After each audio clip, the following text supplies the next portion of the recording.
సంగీతానికి సొసైటీలో ప్రత్యేకత ఉంది. సంగీతం యొక్క ప్రభావం చాలా చాలా రివైవల్ తీసుకొస్తుంది. నా స్కూల్ టైంలో, తప్పుగా అనుకోవద్దు, సినిమా సాంగ్స్ ఎక్కువ వినేవాడిని. నాకు మెలోడీ సాంగ్స్ అంటే ఇష్టం. నాకు బాగా గుర్తుండిపోయిన పాట పేరు చెప్పడం సబబు కదా, ఎందుకంటే ఓడి చెప్తూ అర్థమవుద్ది.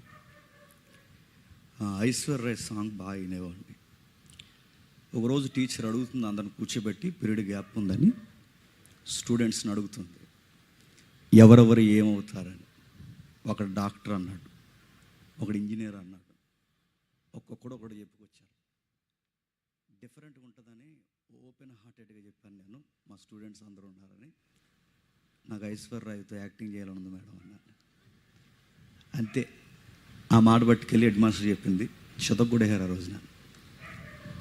మా సార్ వచ్చినప్పుడల్లా నాకు ఎగ్జాంపుల్ గుర్తు చేసేవాడు, బాగా చదవాలరా ఐశ్వర్యతో యాక్ట్ చేయాలంటే అనేవాడు.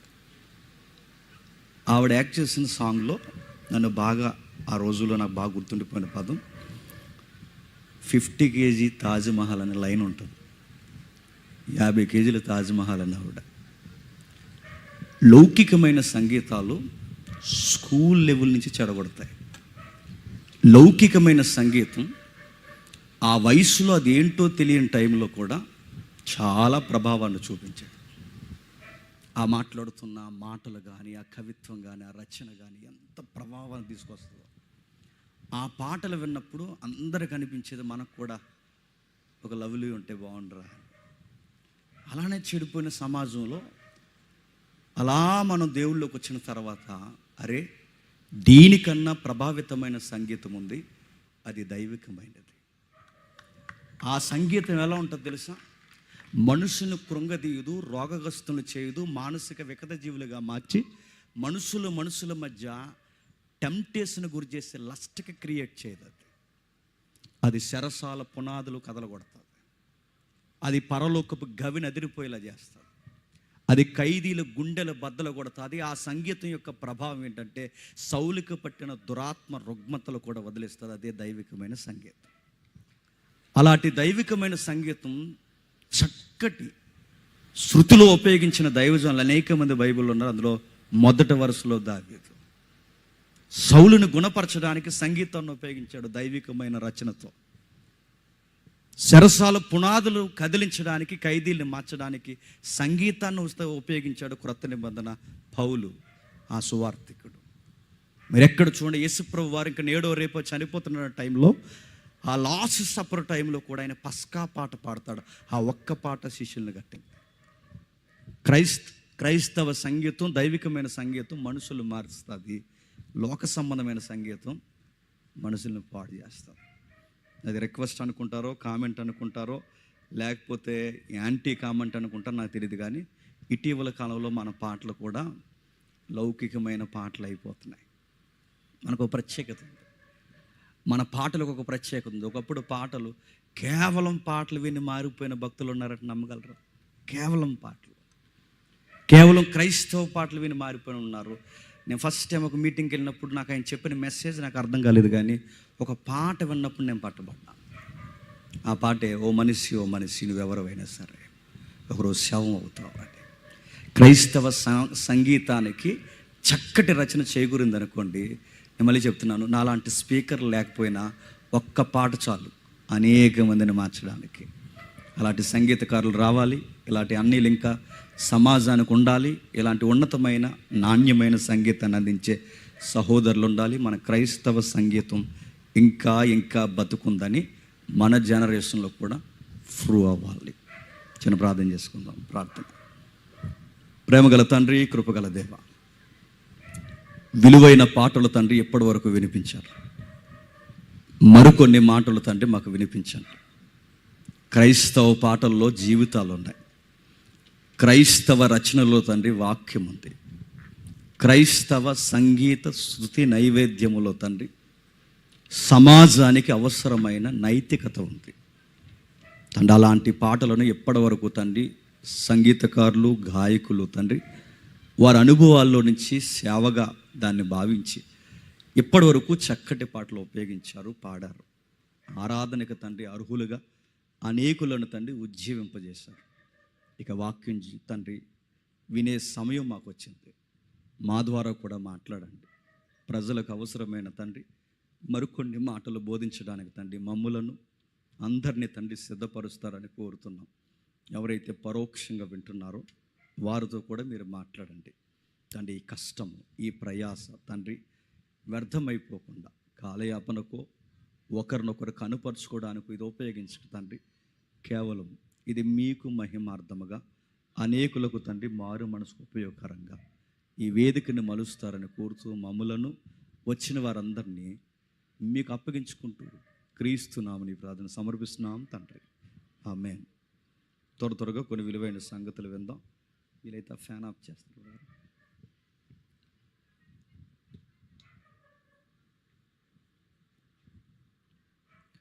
అది క్రీస్తు పూర్వం సుమారు 6వ శతాబ్దం. నా మాటలందరూ క్లియర్గా ఉన్నాయిగా. స్తుతి నైవేద్యం అన్న దానికి చరిత్రలోకి వెళ్తున్నాం. అది క్రీస్తు పూర్వం 6వ శతాబ్దం. ఇజ్రాయేలు సమాజం గొడ్డుబారిపోయిన సమాజం. 6వ శతాబ్దంకి వచ్చేసరికి ఎవరెవరు ఏం చేస్తున్నారో తీరుతన్నులు లేకుండా బతుకుతున్న కాలం అది. ఒకటి కాదు, రెండు కాదు, పరిస్థితులు రోజు రోజుకి గొడ్డుబారిపోయిన పరిస్థితులు. ఎవరిని కదపండి భక్తి అంటే తెలియదు, ఎవరిని కదపండి ప్రార్థన అంటే తెలియదు, ఎవరిని కదపండి ఆ రోజుల్లో బైబిల్ అంటే తెలియదు. అది క్రీస్తు పూర్వం 6వ శతాబ్దం. ఎక్కడ చూడండి నేరాలు, ఘోరాలు, ఘోరకలి, వావి వరసలు లేని తత్వాలు. ఒకటి కాదు, రెండు కాదు, పరిస్థితులు రోజు రోజుకి దిగజారిపోవడమే కాదు, యెహోవా అంటే ఎరుగని తరాలు వచ్చేసి ఆ రోజుల్లో దేనికి అలవాటు పడ్డారు ప్రజలంటే దైవికమైన సంగీతానికన్నా లోక సంబంధమైన సంగీతానికి బాగా అలవాటు పడిపోయారు. లోక సంబంధమైన సంగీతాలు ఏం చేశాయి? ఏం చేయడం ఏంటి? ఒక తెలియని దేవునికి వ్యతిరేకమైన ఐడల్ వర్షిప్లోకి తీసుకెళ్ళిపోయాయి. ఐడల్ వర్షిప్ అంటే విగ్రహాలని ఆరాధించడం. దేవునికి కాదని ప్రతీకగా ఒక ప్రతిమ నిలబడితే ఆ ప్రతిమను ఆరాధించడానికి దేవుని ప్రజే తిరిగిందంట. ఎవరు తీసుకొచ్చారు ఎలాంటివంటే ఇజ్రాయేల్ దేశంలో ఇక ఆడపిల్లలు లేరని, ఇక ఏ సంబంధాలు ఇశ్రాయేల్లో లేవని ఆ గొడ్డోడు, ఆ పనికిమాలినోడు ఆ ఇశ్రాయేలుకి యూదులకి విడిపోయి నడుస్తున్న ఆ కాలంలో దక్షిణ భూభాగం ఉత్తర భూభాగంగా దేశం విడిపోయి కకలావికలమైన టైంలో ఆ ఆహాబు ఇక ఎవ్వరు స్త్రీలు లేరని ఒక అన్య స్త్రీని పెళ్లి చేసుకుని వచ్చాడు. ఆ అన్య స్త్రీ ఎవరో మనకు తెలుసు. తూరు సీదోన్ అనే ఒక ఏరియా ఉంది. ప్రపంచంలో మధ్యన ఒక సముద్రం ఉంటుంది. ఆ సముద్రం పేరు చెప్పండి. మధ్యలో ఉంది కనుక మధ్యధరా సముద్రం, మెడిటేరియన్ సీ అన్నారు. దానికి ఈ కోస్టల్ ఏరియా ఏదైతే ఉందో, ఆ తీర ప్రాంతం ఏదైతే ఉందో, ఆ తీర ప్రాంతాన్ని ఆనుకున్న దేశాలే తూరు సీదోన్. మీకు అర్థమకపోయినా అర్థమైనట్టే చూడండి, విషయం ముందుకెళ్ళాలి. రైట్. ఈ కోస్టల్ ఏరియాలకి ఈ దేశాలు రెండు ట్విన్ సిటీస్ లాగా రెండు కలిసి ఉండేవి. దానికి కలగలుపు ప్రభుత్వం అంటే పొత్తు ప్రభుత్వాలు నడిచేవి. ఆ తూరు రాజు కూతురే యెజబెల్. ఆ యెజబెల్ని ఈ యూదా రాజు లేదా ఇజ్రాయెల్ రాజు లేదా దేవుని ప్రజలకు పరిపాలించే రాజు ఇజ్రాయెల్ దేశంలో పిల్లలు లేరని పోయి ఆ పిల్లని చేసుకున్నాడు. ఆ పిల్లని ఎప్పుడైతే చేసుకున్నాడో వస్తూ వస్తూ కట్నంగా ఏం తెచ్చిందో తెలుసా? ఎప్పుడు గుర్తుపెట్టుకోండి, చాలా మెసేజ్లో నేను చెప్తున్నాను, మళ్ళీ కూడా చెప్తాను. దేవుడు తెలియకో ఎరుగకో ఏమీ చెప్పలేదు. వెలుగుకి చీకటికి పొత్తు కుదరదగాక కుదరదు, బయలుకి ప్రభువుకి బల్లారాధన కుదరదగాక కుదరదు, గాడిదకి గుర్రానికి జంట కుదరదగాక కుదరదు, విశ్వాసికి అవిశ్వాసికి పెళ్ళి బంధం కుదరదుగాక కుదరదు. నేను మార్చేస్తాను, నీ బొంద నువ్వేం మార్చలేవు. లేదు నాకు పార్కులో చెప్పాడు మారిపోతా అన్నాడు, నీ బొంత మారు సమాజ్ చేస్తాడేమనుకుంటున్నా. లేదు నేను మారిపోతా అందరూ రేపు నుంచి నాతో చర్చకు వస్తాను. రాకపోతే ఏం చేస్తా? ఇంటికి కూర్చొని ఎంటికలు బీగుతావా? నేను అడుగుతున్నాను. చేసుకుంటున్నప్పుడు ఆమె హౌట్ బ్యూటీయే రాదు. ఆ చేసుకుంటున్నప్పుడు ఆయన పై రూపం మాత్రమే రాదు, ఆమె పై రూపం మాత్రమే రాదు. వారి ఐడియాలజీ మన లైఫ్లోకి వస్తుంది, వాళ్ళ లివింగ్ లైఫ్ మన లైఫ్లోకి వస్తుంది, వాళ్ళ విశ్వాసాలు, వాళ్ళ పద్ధతులు, వాళ్ళ ట్రెడిషనల్ లైఫ్ ఏదైతే ఉందో వాళ్ళు ఖచ్చితంగా పెట్టుకుని వస్తారు. ప్రస్తుతానికి ఆ లవ్ అట్రాక్షన్లో అది కనబడదు, కానీ ఒకరోజు ఖచ్చితంగా ఆ ఐడల్ వర్షిప్ అనేది బయటకు వస్తుంది. అలానే పోయాడు, చేసుకున్నాడు, ఆ చేసుకున్న అమ్మాయిని తీసుకొచ్చాడు. వస్తూ కట్నం ఏం తెచ్చిందంటే ఈ యెజబెలు బయలారాధన తెచ్చింది. ఏం తెచ్చింది? బయలారాధన అంటే బయలు అంటే లార్డ్ అని అర్థం, బయలు అంటే ప్రభువు అని అర్థం, దేవుళ్ళకే దేవుడు అని అర్థం. అలాంటి బయలు దేవత నమ్ముతుందట. ఆ బయలు దేవత ఏం చేస్తుందంటే, ఆ బయలు దేవత గుర్తేంటి తెలుసా? సూర్యుడిని బయలని ఎందుకంటారు? సూర్యుడిని బయలని ఎందుకంటారంటే, ఇది మధ్యధరా సముద్రానికి తీర ప్రాంతాలు కదండి. ఇలా ప్రాంతాలు ఏవి? ఈ అమ్మాయి సొంతూరు ఏ ఊరు? తూరు సీదోన్. ఈ మధ్యధరా సముద్రానికి తీర ప్రాంతాలు గనక ఈ సముద్రానికి మధ్యలో నుంచి సూర్యుడు వికసిస్తాడు, అంటే సూర్యుడు ఉదయిస్తాడు. ఆ సూర్యుడు సముద్రం మధ్యలో నుంచి వికసిస్తున్నప్పుడు ఆ రోజు వాళ్ళకి అర్థమైన సైంటిఫిక్ టెంపర్ ప్రకారం, లేదా వాళ్ళ రిలీజియన్ ప్రకారం వాళ్ళు అనుకున్నది ఏంటంటే, ఇక దేవుడు అంటే ఎవరో కాదు, అదిగో సముద్రం మధ్య నుంచి వస్తున్నాడే అతగాడే మన దేవుడు అని చెప్పి సూర్యుడిని దేవుడిని చేసి దేవుడికి పేరెడితే ఆ పేరు బయలయ్యింది. సూర్యదేవుడు ఆరాధన అంటారు దాన్ని. అందుకే వచ్చినప్పుడు ఏం చేసింది ఒక్కసారి మొదటి రాజుల గ్రంథం రండి ఒకసారి. మొదటి రాజుల గ్రంథం 13వ అధ్యాయం, మొదటి రాజుల గ్రంథం 13వ అధ్యాయం మొదటి వచనం చూడండి. మొదటి రాజుల గ్రంథం 13వ అధ్యాయం మొదటి వచనం. యెహోవా చేత సెలవు నుండి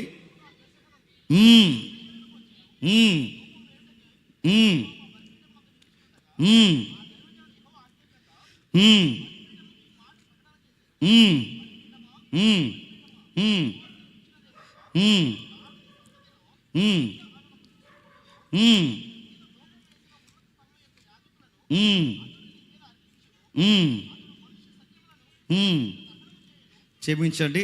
మొదటి రాజుల గ్రంథం 16వ అధ్యాయం, మొదటి రాజుల గ్రంథం 16వ అధ్యాయం 29 నుంచి చూడండి. యోధా రాజైన ఆస ఏలుబడిన 38వ సంవత్సరమున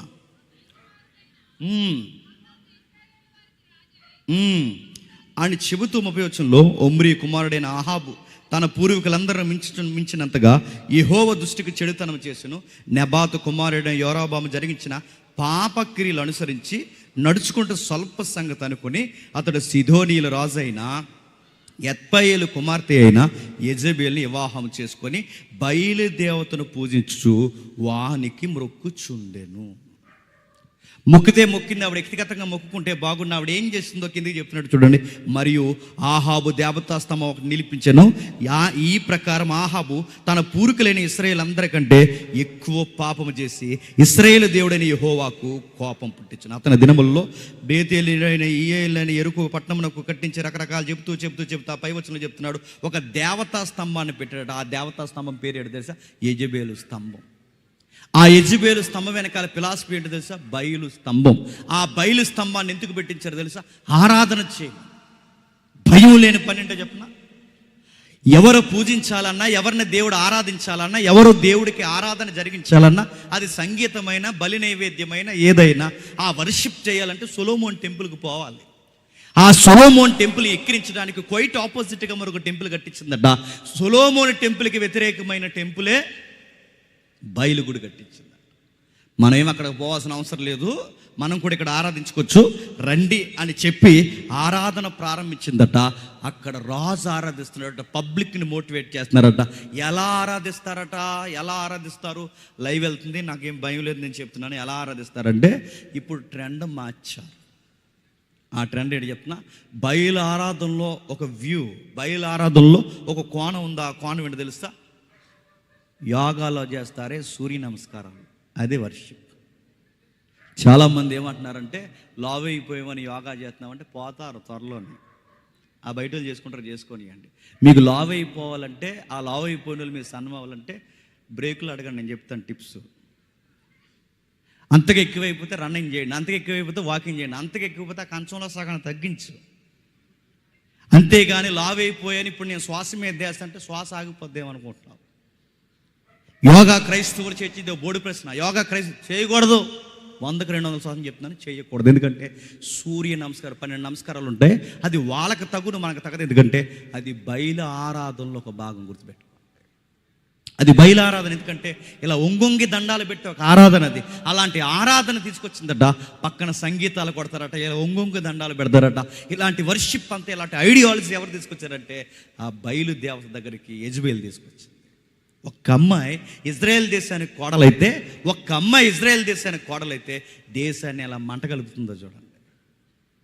ఎంతగా పెట్టరేగిపోయిందంటే పాడుతున్నారు, ఇబ్బందులు పెడుతున్నారు. ఇక ఒకటి కాదు, 2 కాదు, ఎంత బాధ గురి చేయాలంత బాధ గురి చేస్తున్నారు. వర్షిప్లు, పిచ్చి వర్షిప్లు అయిపోయాయి. ఎందుకు ఇలా తయారైపోయారంటే దీనికి ముఖ్య కారణం ఉంది. అరే చేస్తున్న ఆరాధన రైటో రాంగ్ అని వీళ్ళకి తెలియట్లేదంటే తెలియదు. అరే ఇది తప్పు అని తెలియదు. వీళ్ళకి తప్పు అని అనిపించదు. ఎందుకు అనిపించదంటే వాళ్ళకి సంగీతం ఉంది, వాళ్ళకి గాయకులు ఉన్నారు, వాళ్ళకి డబ్బు ఉంది, వాళ్ళకి పేరుంది, పిలిస్తే పరిగెట్టుకొచ్చే మనుషులు ఉన్నారు. ఇవన్నీ కలిసి వచ్చిన తర్వాత వీళ్ళకి తప్పు అనిపించట్లేదంటే తప్పు అనిపించట్లేదు. ఎందుకు తప్పు అనిపించట్లేదంటే అన్నీ ఉన్నాయి కానీ ఆ టైంలో తప్పని చెప్పే బైబుల్ లేదు. నా మాటలు అర్థమవుతున్నాయి లేదు. అన్నీ ఉన్నాయి కానీ వాళ్ళకి తప్పు అని చెప్పే బైబిల్. అంటే బైబిల్ లేకపోవడం ఏంటి?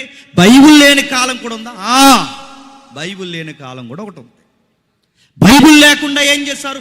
ముందు రాజులు, మొండు రాజులు, పనికిమాల రాజులు, దుష్ట పరిపాలన జరిగించిన సొలొమోను కొడుకులు మనవాళ్ళు ఎవరైతే ఉన్నారో ఈ పనికిమాలలో యెహోవా భయం అంటే వీళ్ళకి గిట్టగా, యెహోవాకు లోబడ్డం వీళ్ళకి నచ్చక వీళ్ళు చేసిన పని చెప్పిన బైబిల్ని మరుగు చేసి పడేశారు. బైబిల్ని ఎప్పుడైతే మరుగు చేశారో, చేసేది తప్పో రైటో మనకి స్కేల్లా పనిచేసే ఒక కొలత లేనప్పుడు మనం తప్పు చేస్తున్నాం, రైట్ చేస్తున్నాం మనకి ఎలా తెలుస్తుంది?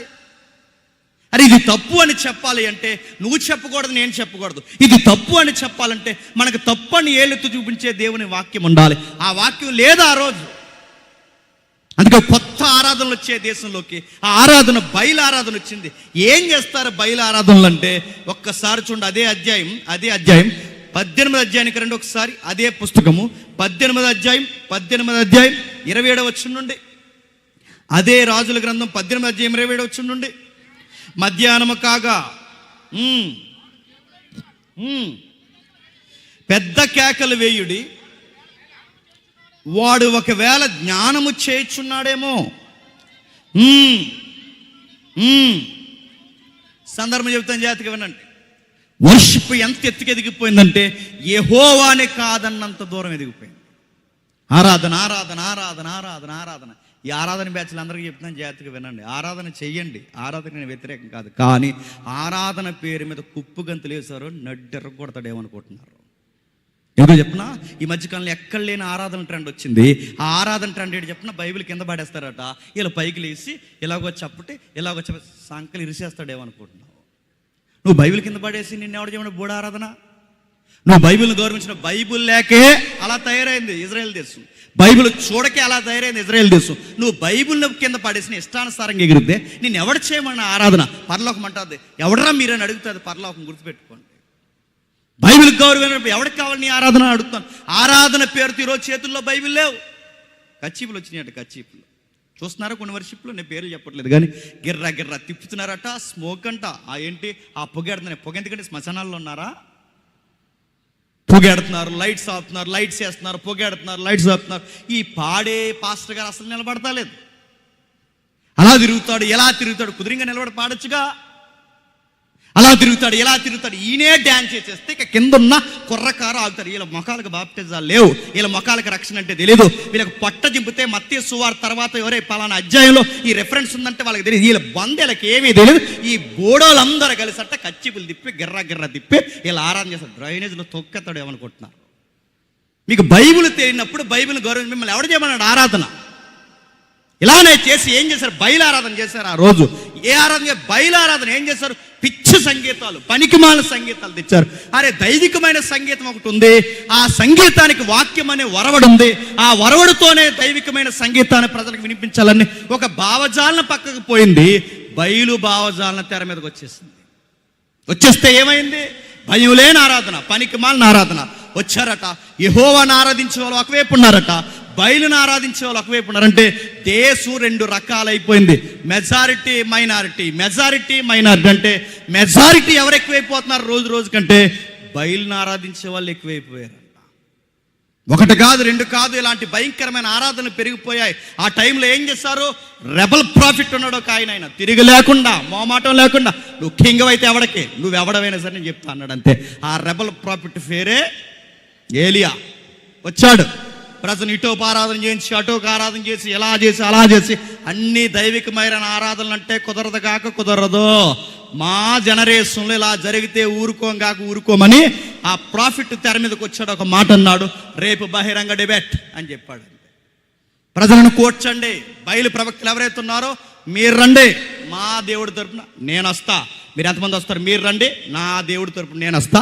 రేపు పెట్టండి, ఎవడ ఏ ఆరాధన చేసి మీ దేవుడిని పిలుస్తారో పిలవండి, మీరు ఆరాధన చెయ్యండి, నేను ప్రేయర్ చేస్తా. మీరు సంగీతాలు వాయిస్తారో, గంటలు కొడతారో, కత్తిలు కసా తిప్పి మీరు ఒక్కొక్కరిని పొడుచుకుని రక్తాలు కారే వర్షిప్ చేస్తారో, ఏం చేస్తారో చెయ్యండి, మొత్తం మీద మీ వాడిని పిలవండి, నా దేవుడిని నేను పిలుస్తాను. ఎవడు పలికితే వాడే నిజ దేవుడు, పలకనేవాడు మాయా స్వప్నము అబద్ధికుడు. వర్షిప్ అన్నారంతే. వచ్చేసారు బ్యాచ్.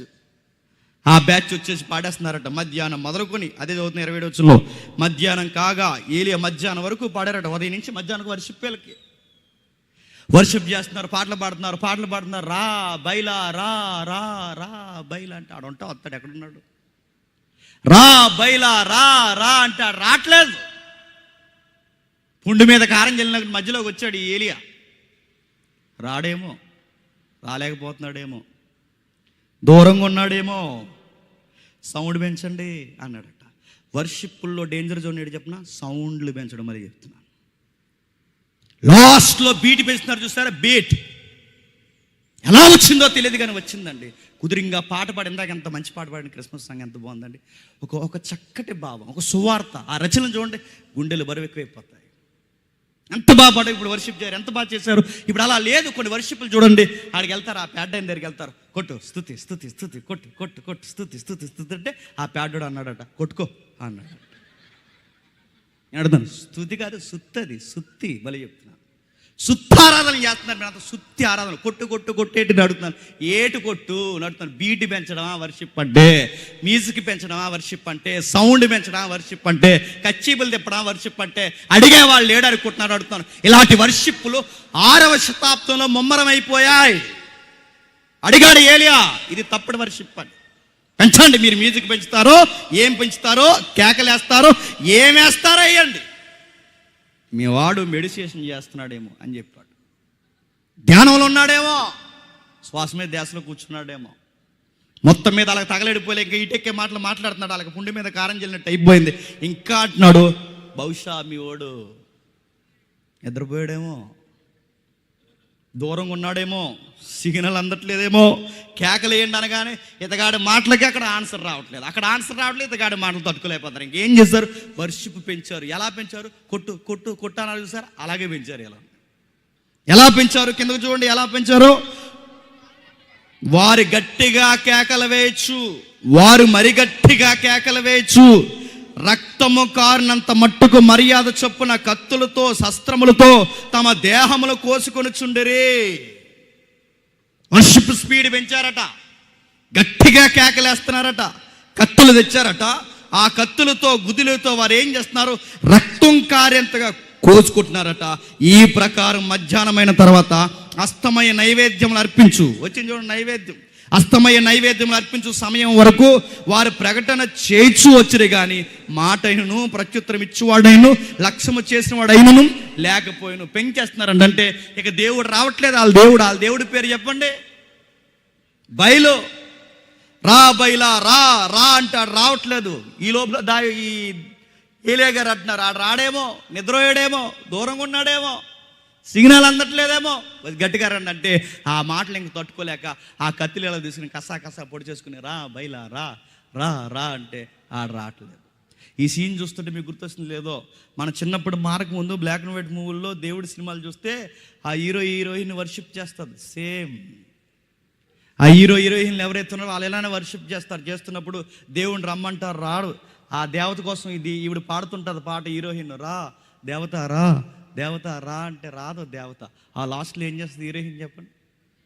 గట్టిగా పాడి ఆ తలట్టుకెళ్ళి ఆ స్తంభాన్ని పటాపటా కొట్టేసుకుంటే ఆ గంటల గిడి వాయిస్తుంటే అప్పుడు ఆ రక్తం ఇలా బయటకు వస్తుంటే డింగుమని వచ్చి భక్తురాలు ఏమైందన్నాడు. ఇది సినిమాలో కాబట్టి వస్తున్నాడు, రియల్గా వస్తాదా? ఈ వర్షిప్లు ఎక్కడో చెప్పండి, మీకు చదువుతుంటే ఏమర్థమవుతుంది చెప్పండి? ఇది క్రైస్తవ వర్షిప్లా బయట వర్షిప్లా? ఈ బయట ఆరాధనలా క్రైస్తవ ఆరాధనలా? దైవికమైన ఆరాధన వేరు, దైవికమైన ఆరాధన పద్ధతులు వేరు. దైవికమైన ఆరాధనలో మనుషులకు కావలసిన ఆధ్యాత్మిక తీవ్రత వేరు. మరి బయట ఏముంటుందంటే కుప్పు గంతులు, పనికి మాలిన యాసాలు, రక్తం కారడం, పనికి మాలిన గంతులన్నీ వేస్తారు, చివరికి గట్టి కేకలేస్తారు. ఇది దైవికమైన ఆరాధన కాదు. దైవికమైన ఆరాధన చక్కటి వాక్యం ఉంటుంది. దైవికమైన ఆరాధన పాటల్లో దేవుని మనసు ఉంటుంది. వింటున్నప్పుడు మనుషులు మారు మనసుకి గురవుతారు, సైకలాజికల్గా ఫీల్ అవరు, వారు నిజంగానే వాళ్ళు పశ్చాత్తాపం పడతారు. ఇది దైవికమైన ఆరాధనకున్న గుర్తు. సైకలాజికల్గా ఎలా ఫీల్ అవుతున్నారంటే అప్పటికప్పుడు ఆడు పాటకు ఫీల్ అయ్యాడు అనుకోండి, ఆ పాటకు ఫీల్ అవుతున్నాడు ఏం చేస్తాడు చెప్పండి? ఆ పాట ఉన్నంతసేపే ఉంటాడు. నేను అడుగుతున్నాను, లోక సంబంధమైన పాటలు ఉర్రూతలోగిస్తాయి. ఈరోజు ఉర్రూతలోగించే పాటలు చెప్తున్నా, దైవికమైన పాటలు కూడా ఉర్రూతలోగిస్తాయి. మన పాటలు ఉర్రూతలోగిస్తాయి లేదో నాకు తెలియదు, కానీ మన పాటలు మాత్రము మనలో ఉన్న చీకటి కోణాన్ని కడగాలి. తీసుకొచ్చింది పాడారట, వాళ్ళ పాట పాడాడు, ఈయన గారు పాట పాడలేదు, ప్రార్థన చేశాడు. ఆకాశం చూస్తుండగా పెలపెలమని ఒక మెరుపు దిగిపోయింది. ఆ చూస్తుండగా అగ్ని గంధకాలు దిగిపోయి ఆ మాంసాన్ని కట్టెల్ని కాల్చి పడేస్తే ఒక్కసారి ఒక స్టార్ట్ చేశాడు, మీ దేవుడు ఫేక్, మా దేవుడు రియల్ అని ప్రూవ్ చేశాడు. ఆ రోజు ఓడిపోయింది ఆ పనికి మాలిన ఆరాధన, ఓడిపోయింది ఆరాధన, పనికి రాకుండా పోయింది. దైవికమైన భక్తుడు నిలబడి చెప్పాడు, ఈ తప్పుడు ఆరాధన దేశంలోకి రావడానికి వీల్లేదు. ఇంకా ఏం చేశారు? అలాంటి ఆరాధన దేశంలోకి వస్తే ఏం జరగడం ఏంటి? మారణ హోమం జరుగుతాయి. ఏం జరగడం ఏంటి? దేశాన్ని కలవరానికి గురి చేస్తారు. ఏం చేశారో ఒక్కసారి యెరెమీయా గ్రంథం రండి. యెరెమీయా గ్రంథము 19వ అధ్యాయం, యెరెమీయా గ్రంథము 19వ అధ్యాయం 5వ వచనం చూడండి త్వరగా. యెరెమీయా గ్రంథం 19వ అధ్యాయం 5వ వచనం. నేను విధింపనిదియు నా మనస్సునకు తోచనది ఆచారం ఆచరించిరి, మీ కుమారులను దహన బలిగా కాల్చుటకై బలిపీఠములు కట్టించారు. ఆ టెక్స్ట్ మీరు ఇంటికి వెళ్ళిన తర్వాత చదవండి. కుమారుల్ని బలి ఇవ్వడం కూడా ఆ రోజుల్లో ఏంటట? ఆరాధన. రక్తం ఒలిగిపోయేలా ఎగరడం ఏంటట? ఆరాధన. ఆరాధన సరిగ్గా ఎలా చేయాలో తెలియకపోతే ఆరాధన చివరికి తీసుకెళ్లే పరిస్థితులు ఏంటో తెలుసా? రక్తం కారిపోయేలా పనికిమాల పనులు చేస్తారు, చివరికి మనుషుల్ని చంపుకుంటారు. అదే చేశారు చూడండి. వాళ్ళు ఎక్స్ట్రీమ్కి పోయి చంటి పిల్లలు చెప్తున్నారు. దేనికి రంటే ఆరాధనలో ఒక భాగం అంట. నెలల నిండిన బిడ్డ ఎవరైతే ఉన్నారో ఆ నెలల నిండిన బిడ్డను తీసుకొచ్చి ఆరాధనలో ఆ దేవతకి బలిచ్చేస్తారట. ఆ బయలుదేవతకి ఎప్పుడైతే బలిచ్చేశారో ఆ బయలుదేవతకు బలిచ్చినప్పుడు వాళ్ళ దగ్గర ఒక ఫిలాసఫీ ఉందట. ఆ ఫిలాసఫీ ఏంటంటే పంటలు బాగా పండాలన్నా, కడుపులు బాగా నిండాలన్నా, వాతావరణం సమతుల్యత కలిగి మనకి కలిసి రావాలన్నా దానికి సూత్రం ఒకటి. ఆరాధనలో మన పసిపిల్లల్ని బలి ఇవ్వాలని ఆ రోజుల్లో పసిపిల్లల్ని బలిచ్చారంట. చూసారా? ఆరాధనేగా అనుకోకండి, ఆరాధనలు ఎంత దూరం తీసుకెళ్తున్నాయి చూడండి. కడుపును పుట్టిన బిడ్డలను చంపుకుంటున్నాయి కేవలం పంటలు పండడానికి, కేవలం వాళ్ళ కడుపులు నిండడానికి, వాళ్ళ దేశం యొక్క ఆదాయం పెరగడానికి వాళ్ళ ఆరాధన పేరు మీద బిడ్డల్ని చంపేస్తున్నారట. దేవుడు అంటున్నాడు, బయలు పేరు మీద మీ పిల్లల్ని మీరు చంపుతున్నారు, ఆరాధన పేరు మీద మీ బిడ్డల్ని చంపుతున్నారు. నేను అడుగుతున్నాను, మోసే కాలం మీకు తెలుసు. కొండ మీదకి వెళ్ళి కిందకి దిగొచ్చే సమయానికి బ్యాచ్ ఏం చేశారండి? వర్షిప్ స్టార్ట్ చేశారు. కొండ మీదకి వెళ్ళి కిందకి దిగొచ్చే సమయానికి ప్రజలందరూ ఒక దూడని చేసుకుని ఆ దూడ ముందు ఏం చేస్తున్నారు తెలుసు? వర్షిప్. జనాలు బాగా తిన్నారట, తిన్నది అరిగే వరకు ఎగిరారట. ఆ ఎగిరిన దానికి పేరెట్టారంట. చెప్పండి, ఆరాధన. మీకు అర్థమవుతుందా? ఇవన్నీ మనం చూస్తుంటే మనకేమర్థమవుతుంది చెప్పండి? ఇవన్నీ మనం చూస్తుంటే మనకేమర్థమవుతుంది చెప్పండి? ఆరాధనలు మారిపోయాయి. ఇవి చూస్తుంటే పూర్వకాలపు ఆరాధనలాగా ఇప్పుడు కనబడుతున్నాయి. ఎక్కడ చూడండి ఒక్క చేతుల్లో బైబిల్ కనబడుతుందా? ఎక్కడ చూడండి ఒక అర్థవంతమైన పాటలు కనబడుతున్నాయా? ఎక్కడ మీరు చూడండి దైవికమైన ఆరాధనలో పశ్చాత్తాపానికి గురయ్యే మనుషులు కనబడుతున్నారు. ఏరి ఆ పాటలేవి, ఆ మనుషులేరి, అలాంటి గాయకులేరి, ఎక్కడో రేరుగా కనబడడం తప్పని అడుగుతున్నాను. ఏరి ఎక్కడ మీరు చూడండి బైబిల్ లేకపోతే జరిగే పరిస్థితులు ఎలా ఉంటాయంటే ఇదిగో ఇలానే ఉంటాయి, ఇలాగే జరుగుతాయి. బయలారాధన పనికి మాలిన ఆరాధన ఆ రోజు మనుషులను చంపేస్తుంది. ఇంకా ఏమొచ్చాయి దేశంలోనికి? ఒకటా రెండా? నేను టైం లేదు కనుక నేను త్వరగా ముగిస్తున్నాను. అసీరా దేవత అష్టారోత్ వచ్చిందంట. అష్టారోత్ అంటే అసీరా అంటే వృక్షారాధన ఉందిగా, ఆ వృక్షాలను ఆరాధిస్తారు. ఈ చెట్లను ఆరాధించడం, చెట్లకి మొక్కడం, ఈ ఆరాధనకు కేర్ ఆఫ్ అడ్రస్ మేడం ఎవరంటే అసీరా దేవత. వృక్షాలను ఆరాధిస్తే ఏం జరుగుద్దంటే ఆ వృక్ష ఆరాధనకి అష్టారోతుగా పేరు మారింది. అష్టారోతుకి పేరు మారితే అష్టారోతు చేసే పనులు ఏంటో తెలుసా? ఆ దేవత దగ్గరకు పోయి సంతాన ఉత్పత్తి కొరకు ప్రార్థన చేస్తే సంతానం కలుగుతుందంట. అందుకే ఏం చేయాలట? ఆ సంతాన ఉత్పత్తి దేశంలో బాగా పెరగాలన్నా అష్టారోతు చరిత్ర మీరు చదవండి. ఆ దేవతకు కూడా వయసులో ఉన్న వారిని కానీ పసిపిల్లలను కానీ బలెయ్యాలంట. అప్పుడు ఆ కలిసి వస్తుందట ఆ దేశానికి. మీరు నమ్ముతారు లేదో మన రాజమండ్రిలో జరిగినవి ఇవన్నీ తెలుసా? ఒకప్పుడు మీరు నమ్ముతారు లేదో మన కలకత్తాలో జరిగేవి తెలుసా? మీరు నమ్ముతారు లేదో మన ఎండాలజీ సబ్జెక్ట్ మీరు చదవండి. ఎంత ఘోరాతి ఘోరమైన పరిస్థితులు జరిగే ఒకసారి చదవండి. ఉగ్లీ నది కలకత్తాలో ఉగ్లీ నది ఏదైతే ఉందో ఆ నదికి బలిగా పిల్లల్ని ఇచ్చేశారు మన భారతీయులు. ఎందుకు? దేశంలో మంచి జరగాలని, లేదా ఆ కలకత్తా ఏరియాకి, అక్కడ ఏరియా ఏదైతే ఉందో ఆ ఏరియాలో మంచి జరగాలని వారు చేసిన పని ఏంటో తెలుసా? బలి. ఇంకా ఏం చేశారు? మన మూఢనమ్మకాలు, ఆ రోజు ఉన్న మూఢనమ్మకాలు ఈ రోజు వరకు మన కళ్ళ ముందు వరకు మన జనరేషన్ వరకు కొనసాగే. ఏం చేస్తారు? ఏం చేయడం ఏంటి? పిల్లలు ఏడుస్తారు కదా, ఎర్లీ వీక్స్లో ఉన్నప్పుడు ఏడుస్తారు. వారు ప్రారంభపు వారాల్లో చాలా ఏడుస్తారు. ఎంత ఏడుస్తారంటే వాళ్ళ గుక్క పెట్టి ఏడుస్తూ ఉన్నప్పుడు ఆ ఏడుస్తున్నప్పుడు ఇలా అనుకునేవారట, దేవత కోరుకుంటుంది మన బిడ్డను అనుకునేవారు. దేవత మన బిడ్డను కోరుకుంటే ఏం చేయాలి? ఏం చేయడం ఏంటి? మన దేవతను మన బిడ్డ కోరుకుంటుందంటే ఎక్కువ మన బిడ్డ ఏడుస్తుందంటే మన దేవత మన బిడ్డను కోరుకుంటుందని చెప్పి రాత్రి ఒక బుట్టలో ఆ బిడ్డను గడ్డి ఊరికి దూరంగా మర్రిసెట్టు ఉంటే ఆ మర్రిసెట్టు కట్టేసేవారు రాత్రి అంతా. ఆ మర్రిసెట్టు కట్టేస్తే ఈ చీమలు ఉంటాయి చూసారా, నల్లజీమలు, కండజీమలు, ఇవన్నీ పక్కకి ఆ పక్షులు, ఈ గుడ్ల గూబులు అన్నీ ఆ పిల్లను పొడుచుకొని తింటుంటే అప్పుడు మన భారతీయులు కొంతమంది అనుకునేవారట, ఆ కలకత్తా హిస్టరీ నేను చెప్తున్నాను, అప్పుడు అనుకున్నారట దేవత మన బిడ్డను తీసుకుంటుంది అనుకున్నారు. ఇవన్నీ జరిగాయి. ఇవన్నీ దేని పేరు మీద జరిగాయి అంటే మళ్ళీ చెప్తున్నాను, ఆరాధన పేర్ల మీద జరిగాయి.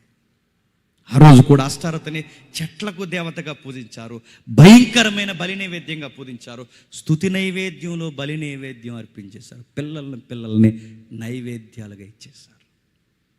తర్వాత మరొక దేవత వచ్చింది. ఆ దేవత మరీ ఘోరం, కెమోస్ అంటారు.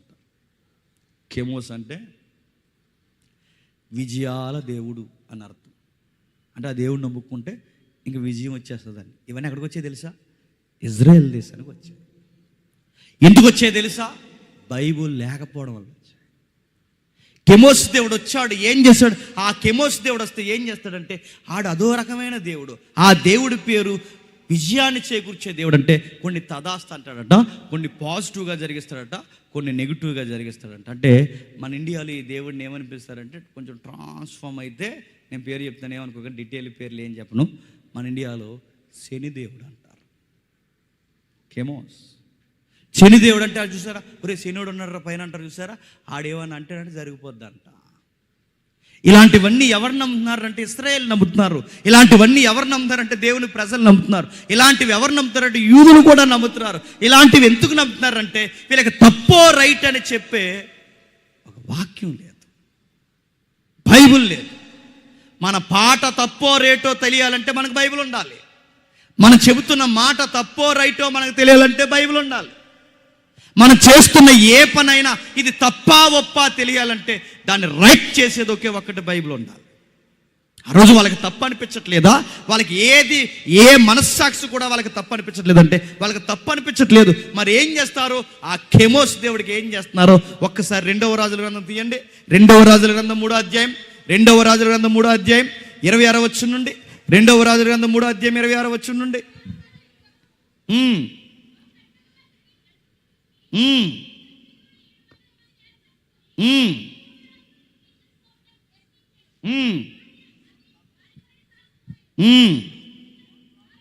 ఏదికి మీద ఉన్నది ఎవరైనా చదవండి.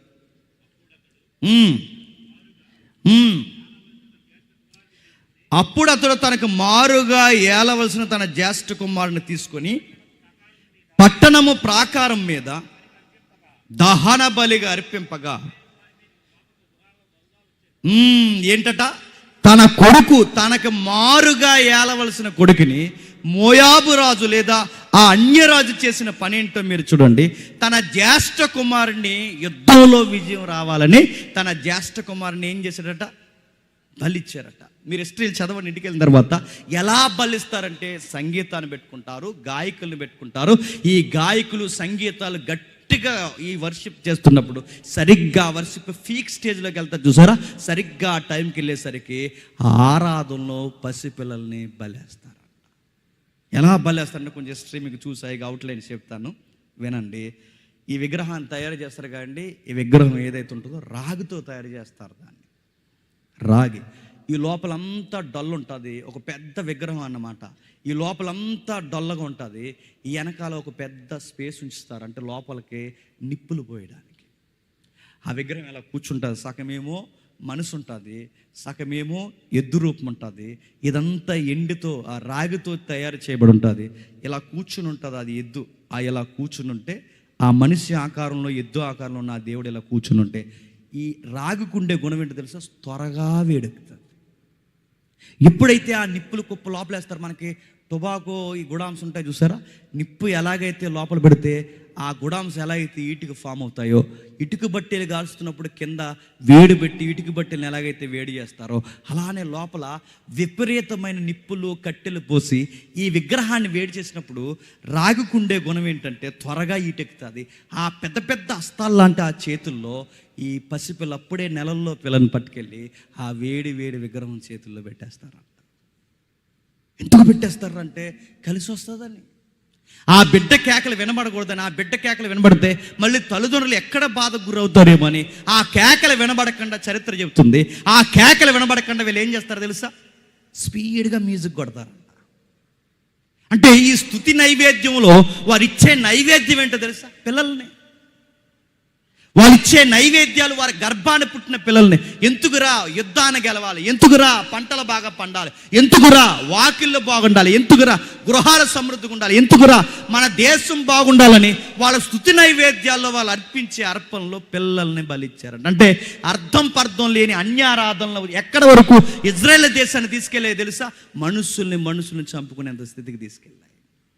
మనుషుల్ని చంపుకునే స్థితికి తీసుకెళ్ళాయి.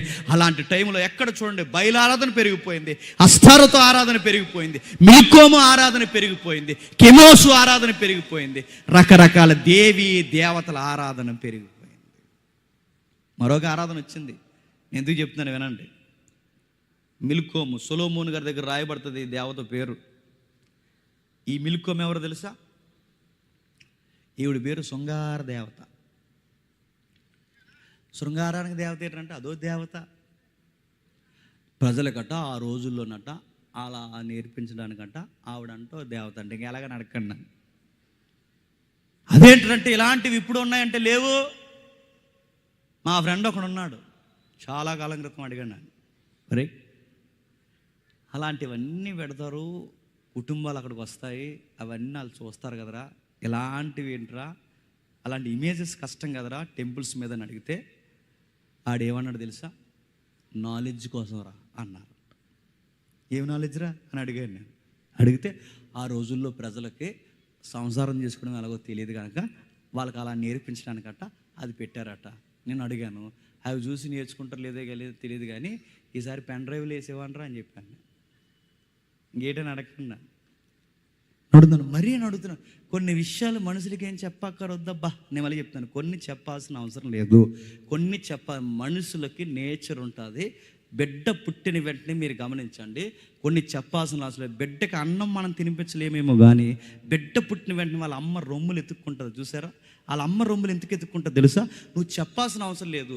వాళ్ళ అమ్మ దగ్గర పాలు ఉంటాయని, ఆ పాలు పిసకాలని, ఆమె తాగాలని ఆ చంటి బిడ్డకి ఎలా అర్థమవుతుంది నువ్వు చెప్పావా? కొన్ని చెప్పకపోయినా అర్థమవుతాయి. నేను అడుగుతున్నాను, మనుషులకి ఇవి చూస్తే అర్థమవుతాయి అనుకుంటే మరి కుక్కలు కూడా సంసారం చేస్తున్నాయి, జంతువులు కూడా సంసారం చేస్తున్నాయి. అవి ఎక్కడ చూసి నేర్చుకున్నాయి? నేచర్కి కొన్ని చెప్పాల్సిన అవసరం లేదు. ఇవన్నీ నేను అడుగుతున్నాను, ఇవన్నీ ఎలా వచ్చాయంటే కామదేవత, కోపానికి దేవత, పలానా దానికి దేవత, జయానికి దేవత, ఈ దేవతలు దేవుళ్ళన్నీ ఎలా వచ్చాయంటే కారణం ఒకే ఒక్కటే, ఇజ్రాయేల్ దేశంలో బైబిల్ లేకుండా పోయింది. సరిగ్గా టైంలో నేను ముగిస్తున్నాను, జాతికి వెళ్ళండి. సరిగ్గా టైంలో ఎక్కడ చూడండి, అక్కడొక దేవత, ఇక్కడొక దేవత, ఇక్కడొక దేవత. సొలొమోను మందిరాన్నే మైమరిపించేంత పెద్ద పెద్ద విగ్రహ స్తంభాలు, దేవతలు ఎక్కువైపోయినాయి. అలాంటి టైంలో, సరిగ్గా అలాంటి టైంలో ఒక రాజు తెర మీదకి వచ్చాడు. ఏం చేశాడు, ఏం చేస్తున్నాడు ఒకసారి చూడండి. ఒకసారి 2వ రాజుల గ్రంథం 22వ అధ్యాయం, 2వ రాజుల గ్రంథం 22వ అధ్యాయం మొదటి వచనం. 2వ రాజుల గ్రంథం 22వ అధ్యాయం మొదటి వచనం.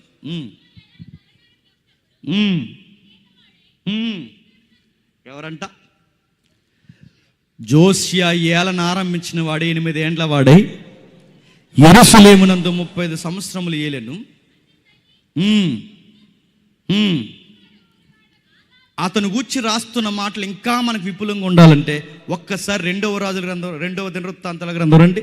2వ దినవృత్తాంతాల గ్రంథం 34వ అధ్యాయం, 2వ దినవృత్తాంతాల గ్రంథం 34వ అధ్యాయం మొదటి వచనం. 2వ దినవృత్తాంతాల గ్రంథం 34వ అధ్యాయం మొదటి వచనం. హోషేయ ఏలన ఆరంభించినప్పుడు 8 ఏండ్ల వాడై యెరూషలేములో అతడు యెహోవా దృష్టికి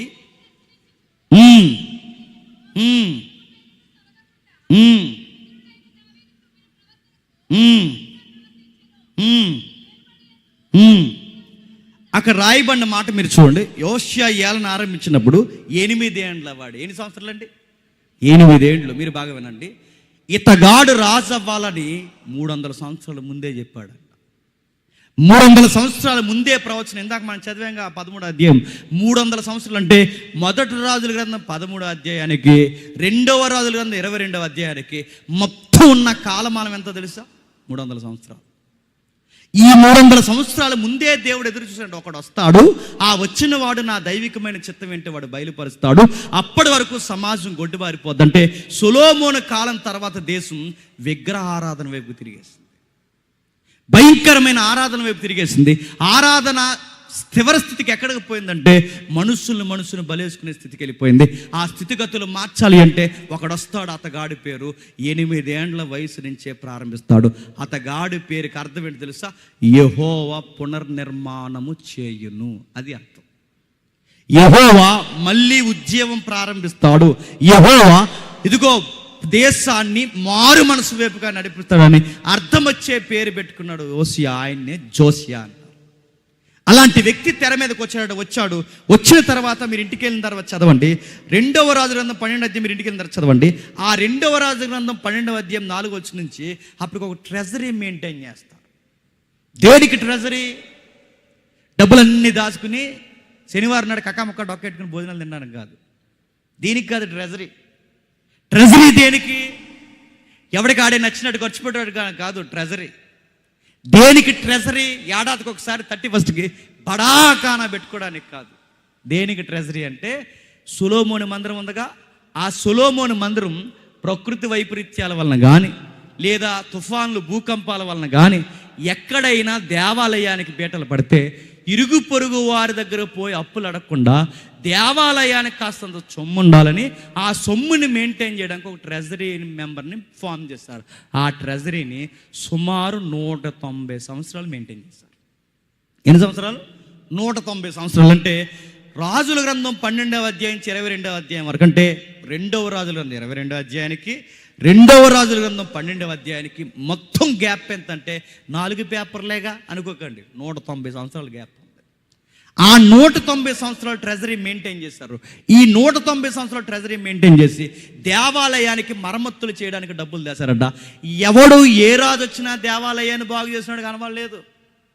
అందరూ దేవుడి యొక్క గుండి మింగేసోలు ఎక్కువైపోయారు.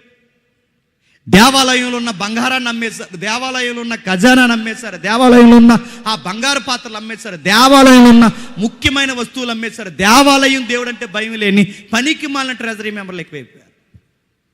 ట్రెజరీ సొమ్మును పాడు చేయడం కూడా కాలు దూస్తున్న టైంలో ఒక్క రాజు కూడా సరిగ్గా ఆ సొమ్మును ఉపయోగించలేని టైంలో ఈ కుర్రోడు తెర మీద వచ్చాడు.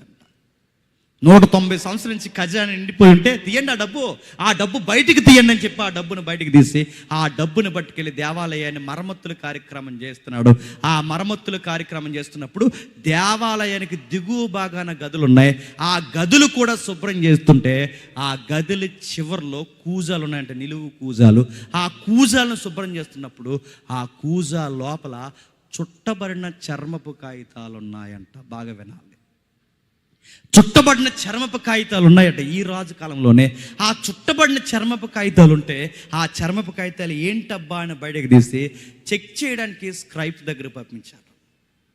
ఎప్పుడైతే వాళ్ళ దగ్గరకు వచ్చారో ఆ స్క్రైబ్స్ ఎవరైతే ఉన్నారో వాళ్ళు చెక్ చేశారు, శాస్త్రులు వాళ్ళు చెక్ చేసి ఇలా అన్నారు, సార్ మీకు విషయం చెప్పాలి సార్, ఇది ఏంటో కాదు, మన పితరుల దగ్గర నుంచి మన పితరులకి నచ్చక దేశానికి కనబడకుండా వాళ్ళు చదవక ప్రజలను చదవనివ్వకుండా మన ప్రజల యొక్క హావభావాల్ని వారి మనోభావాల్ని దెబ్బతీసేలాగా దేవునికి వ్యతిరేకంగా ప్రజలను తయారు చేయడానికి మన ముందున్న రాజులు బైబిల్ని మరుగు చేసి కూజాల్లో దాచేశారు సార్ అని చెప్పాడు.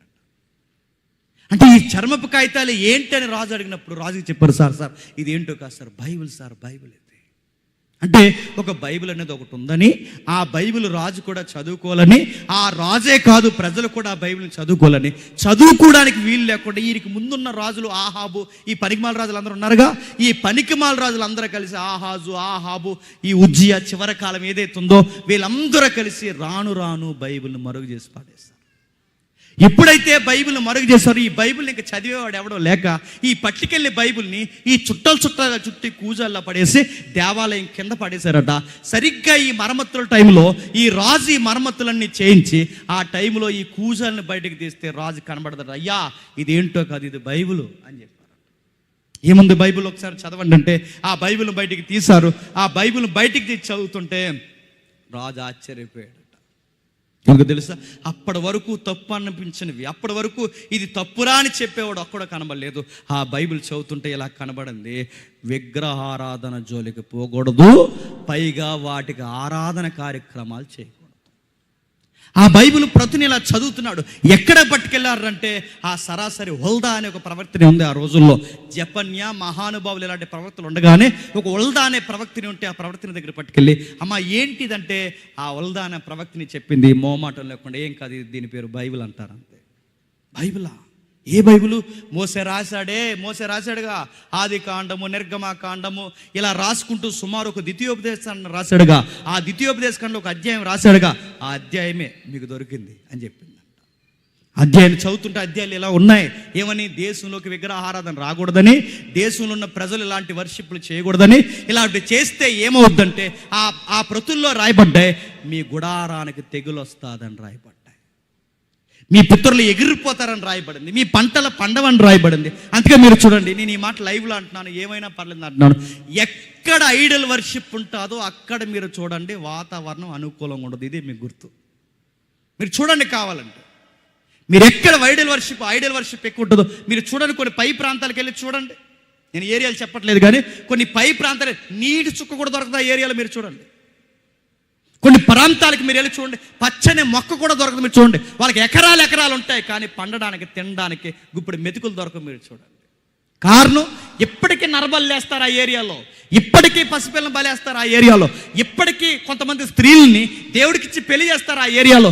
ఇలాంటి పనికిమాల పనులు ఎక్కడ జరుగుతాయో అక్కడ నదులు పారవు, ఇలాంటి పనికిమాల పనులు ఎక్కడ జరుగుతాయో అక్కడ వర్షాలు పడవు. ఇలాంటి పనికిమాల పనులు ఎక్కడైతే జరుగుతాయో దేవునికి వ్యతిరేకమైన కార్యక్రమాలు జరిగిన దగ్గర పంటలు పండవగాక పండవు. ఒకవేళ పండినా వాళ్ళకి అతివృష్టో అనావృష్టో జరుగుద్ది. మీరు చూడండి, మీకు ఇదే కారణం. ఇంకా మీరు ఏమనుకుంటారో, మీరు రాసుకు పెట్టుకుంటారో గుర్తుపెట్టుకుంటారో ఏమనుకుంటారో అనుకోండి. నేను మాత్రం చెప్తున్నాను, కొన్ని ప్రభుత్వాలు వస్తే వర్షాలు పడవు, కొన్ని ప్రభుత్వాలు వస్తే గోదావరి బంకు ఊరి మీదకి వచ్చేస్తాయి. మీరు చూడండి కావాలి. ఎందుకు? సిస్టమ్ ఇక్కడ సరిగ్గా ఉండాలంటే బాగా వినండి, సిస్టమ్ అక్కడ సరిగ్గా ఉండాలంటే ఈ సిస్టమ్ తినంగా ఉండాలి. ఈ సిస్టమ్ కకలావికలం చేసి తైతక్కలేసలు వేసిందో అలాము తగదేమో అక్కడ స్టార్ట్ అవుద్ది. గుర్తుపెట్టుకోండి. అనుకూలించో, ప్రకృతి అనుకూలించదు. ఎందుకు? నువ్వు దేవుడికి వ్యతిరేకంగా చేస్తే ఎలా ఉంటుంది? ఒప్పుకుంటుందా? ఉల్లిపాయ రేటు పెరుగుద్ది, టమాటకాయ రేటు పెరుగుద్ది, దిగుబడి తగ్గిపోద్ది, నదులు ఎండిపోవడం ప్రారంభమవుతాయి, భూభాగాలు ఒక్కడికక్కడే గడ్డు కట్టుకునే ప్రాంతాలు అయిపోతాయి. ఇజ్రాయెల్ దేశం ఇలా అయిపోవడానికి కారణం ఏంటో రాజుకి బలు వెలిగింది. ఎందుకు మన పంటలు పండట్లేదు? ఎందుకు మన ఆరోగ్యాలు కలిసి రావట్లేదు?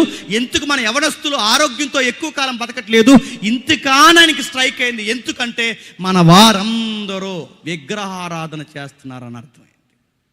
అరే అసీరాను పూజిస్తున్నారు, బయలును పూజిస్తున్నారు, మిల్కోమ దేవతను పూజిస్తున్నారు, కెమోసు దేవతను పూజిస్తున్నారు. అరే వర్షిప్పేగా అనుకున్నాం, కానీ ఇది ఇంత తప్పని ఈ బైబిల్ దొరికితే కానీ అర్థం కాలేదు. చూసి ఏం చేశాడో ఆ 34వ అధ్యాయం 27వ వచనం చూడండి. 34వ అధ్యాయం 27వ వచనం త్వరగా 34వ అధ్యాయం 27వ వచనం. నీ మనస్సు మెత్తనిదై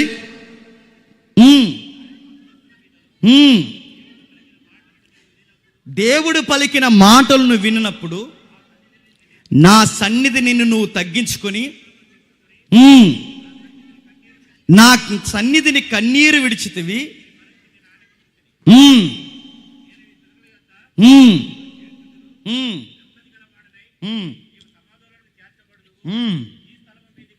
వాక్యం చదివిన వెంటనే ఆ కుర్రోడు ఏం చేశాడట? కన్నీరు విడుచుచు. ఆశ్చర్యకరమైన మాట తెలుసా? ఎన్ని సంవత్సరాలు రాజు అయ్యాడండి ఆ కుర్రోడు? 8. అలానే మాట గుర్తుపెట్టుకోండి. ఆ 8 వచ్చిన ఒకసారి చదవండి. 34వ అధ్యాయం 8 వచ్చిన. అతని ఏలుబడి యందు 18వ సంవత్సరం ఉంది. 8కి 18 కలపండి. 8కి 18 కలపండి. కరోనా బ్యాచా? కలపండి మరి, చెప్పండి. 26 సంవత్సరాలు.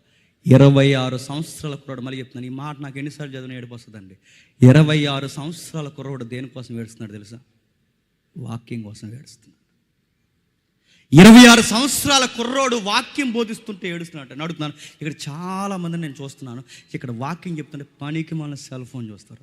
అడుగుతున్నాను, కనీసం మీకు వాక్యం అంటే గౌరవం లేదని మీకు?